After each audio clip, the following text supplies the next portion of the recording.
Hi, this video is called What is the difference between cardio and strength training? Um, yeah, in my experience, when you do cardio and you go for long runs, or like what I did when I was a youth, played fairly elite basketball, especially in the games, and they go for a couple hours, and, you're running and sprinting and, all this stuff. Like, after you warmed up and when the game really got going and you had a really big sweat lathering, I remember times when my breathing would slow and I could do more work.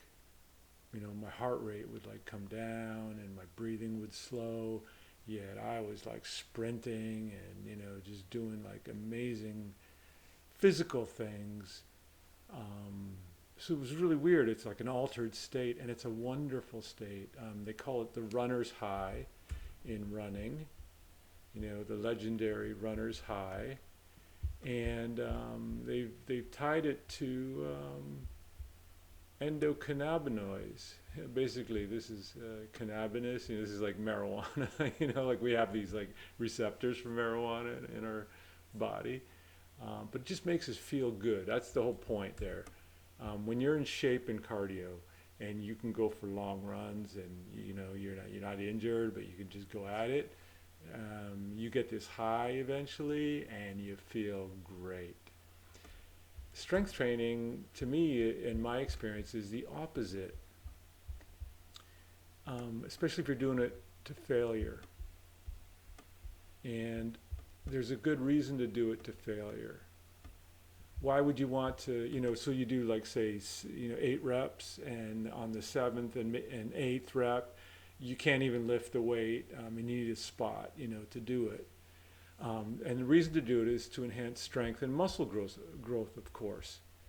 When you work a muscle to the point it's physically unable to do another repetition, creates greater metabolic stress, which then releases more growth hormone and testosterone. Plus you recruit more muscle fibers and more fast twitch muscle fibers, the kind mostly associated with strength, and then also fairly leads to greater muscle growth, also size of muscle. So now, what I've experienced something akin to nausea, although it's more usually strength training, not running, strength training. Especially when I do legs.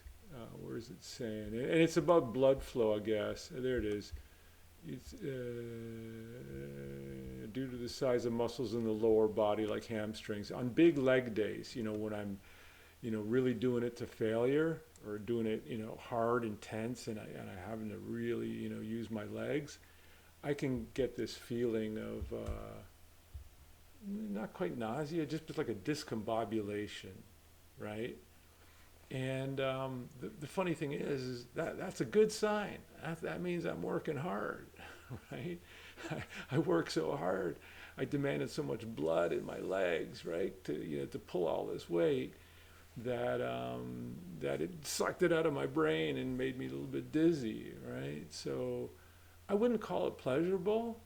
I mean, it's rewarding, strength training that way. But so the experience of it.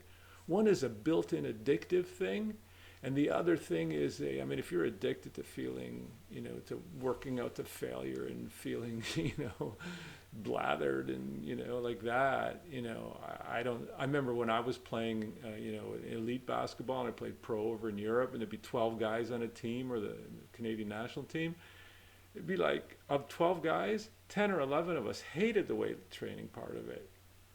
We hated it. And there'd be like 1 or 2 guys tops who were like, oh, good, weights, let's go do it, right? I just think it's a really weird thing to like weight training, even though it's fantastic for us. Fantastic for us as athletes, fantastic for us as getting older, fantastic if you want to lose weight. It's great every which way. And it suffers if you do it. You suffer if you do it right.